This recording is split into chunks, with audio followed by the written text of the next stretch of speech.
नमस्कार। निःशुल्क ज्योतिष परामर्श केंद्र में आप सबका स्वागत है। आज दिनांक 20 नवंबर 2024।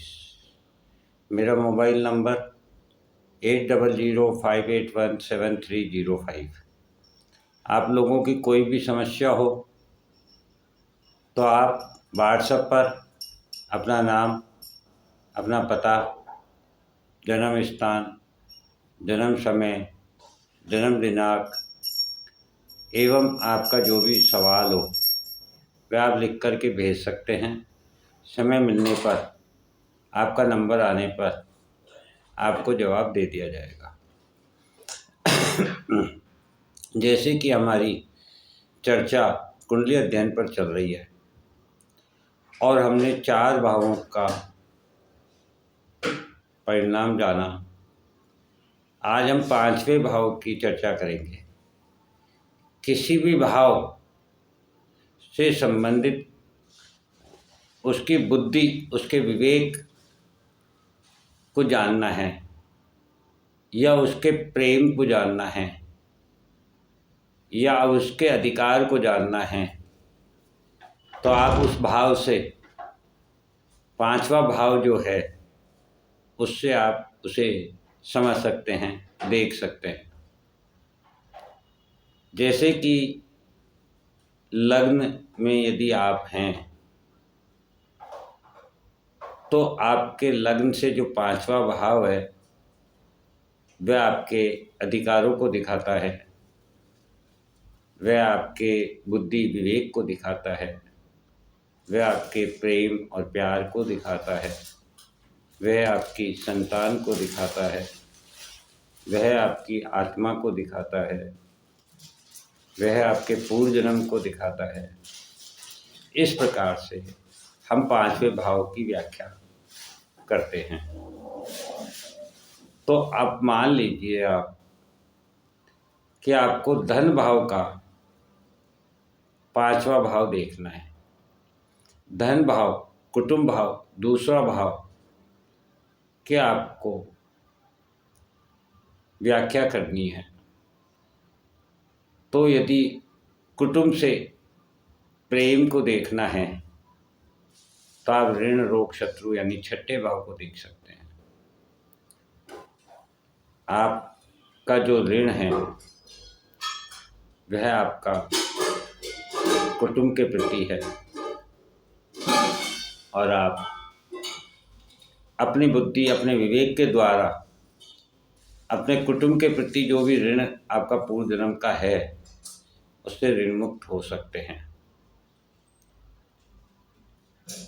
इसी प्रकार से यदि आप तीसरे भाव, पराक्रम भाव को देखते हैं और पराक्रम भाव से 5वां भाव आपका सप्तम भाव आता है,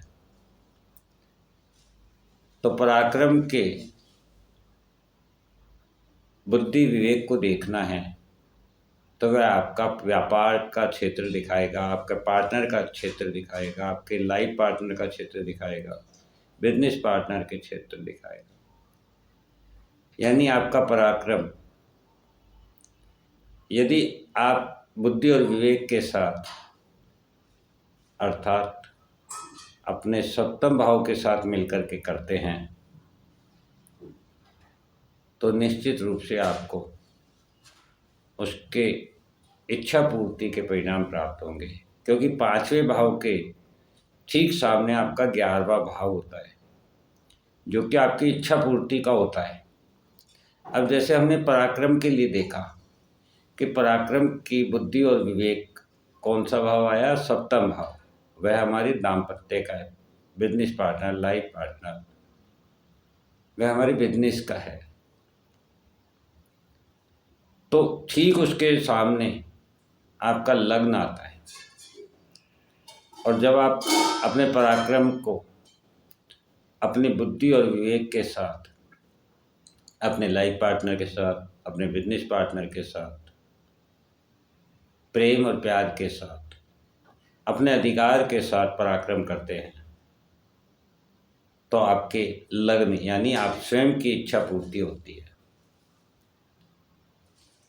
ठीक इसी प्रकार से यदि हम पांचवें भाव की ही व्याख्या करना चाहें तो पांचवा भाव से पांचवा यानी नवम भाव बुद्धि विवेक को,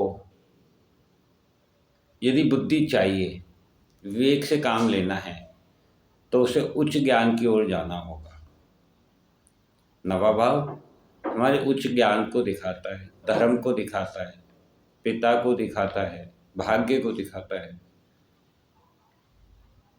तो बुद्धि के लिए बुद्धि जो है वह उच्च ज्ञान है और उसके कारण आपकी जो इच्छा पूर्ति होगी वह होगी पराक्रम की, क्योंकि पांचवें भाव से 11वां भाव आपका लग्न का तीसरा भाव आएगा जो कि पराक्रम भाव।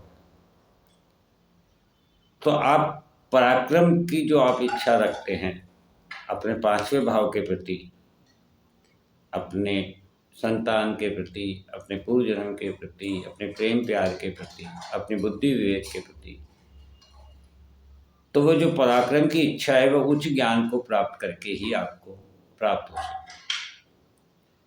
इस प्रकार से आज हमने पांचवें और 11वें भाव की व्याख्या की और इसको समझा। अब आप अपनी कुंडली पर अध्ययन करके देख सकते हैं कि आपको जिस भाव की भी बुद्धि और विवेक की आवश्यकता है, प्रेम और प्यार की आवश्यकता है, अधिकार की आवश्यकता है, संतान की आवश्यकता है, तो आप उस भाव से पांचवें भाव को देख सकते हैं। जैसे कि 8वां भाव हमारा मौन का है, साधना का है, एकांत का है,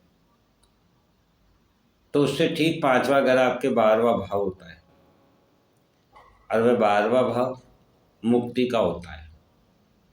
और मुक्ति आप क्यों चाहते हैं? क्योंकि उसके ठीक सामने वाला 7वां भाव आपके लग्न का 6ठा भाव है और यदि अष्टम भाव से 11वां भाव देखें तब भी 6ठा भाव है और 6ठा भाव ऋण रोग शत्रु को दिखाता है। अर्थात आपकी साधना जो ऋण रोग शत्रु से मुक्त होना चाहती है वह मुक्ति के भाव के द्वारा, बुद्धि के द्वारा, विवेक के द्वारा उनसे मुक्ति प्राप्त की जा सकती है। इस प्रकार से हम 5वें और 11वें भाव का अध्ययन कर सकते हैं, देख सकते हैं, समझ सकते हैं। जय हिंद, जय भारत।